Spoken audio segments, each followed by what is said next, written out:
ఆర్ఆర్ఆర్ అంటే ఏంటో తెలుసా? Real, responsible, rebel. రియల్ అనే విషయం, ఎందుకంటే వ్యక్తిగతంగా ఇద్దరం దాదాపు ఒక దశాబ్దం పాటు కలిసి ప్రయాణం చేసాం, మిత్రులుగానే ఉండిపోయాం.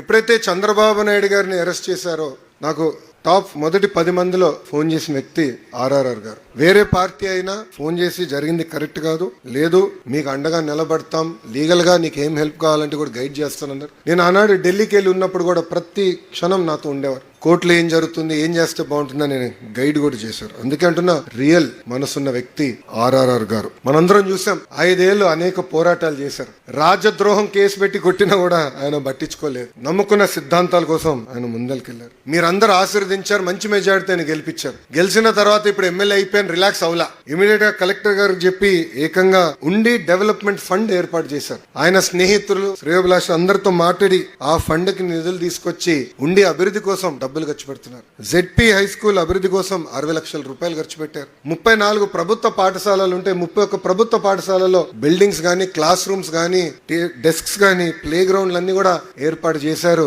ఆర్ఆర్ఆర్ గారు. ఇంకా బీసీ వెల్ఫేర్, సోషల్ వెల్ఫేర్ హాస్టల్లో కూడా వాళ్ళకి కావాల్సిన బెడ్స్ కూడా ఆయన ఏర్పాటు చేశారు. పోలీస్ స్టేషన్ కూడా వదిలిపెట్టలేదు ఈయన. పోలీస్ స్టేషన్ అభివృద్ధి చేశారు. ఏ పోలీసులు అయితే ఆయన కొట్టారో వాళ్ళ కోసం సొంత నిధులతో వాహనాలు కొనిచ్చి ఇచ్చిన వ్యక్తి ఆర్ఆర్ఆర్ గారు. డ్రైన్స్ క్లీనింగ్ కానివ్వండి, పంట కాలువల క్లీనింగ్ కానివ్వండి, సొంత నిధులతో కూడా ఖర్చు పెట్టి అభివృద్ధి చేశారు. సురక్షితమైన తాగునీరు కోసం 34 వాటర్ బెడ్ ఫిల్టర్స్ కూడా ఆయన రిపేర్లు చేయించారు. ఇంకా ఉండి టు జొలపాలెం లింక్ రోడ్ అభివృద్ధి చేసే కార్యక్రమం మొదలు పెట్టారు. దానికి రతన్ టాటా గారి పేరు కూడా ఏర్పాటు చేసిన వ్యక్తి మన ఆర్ఆర్ఆర్ గారు.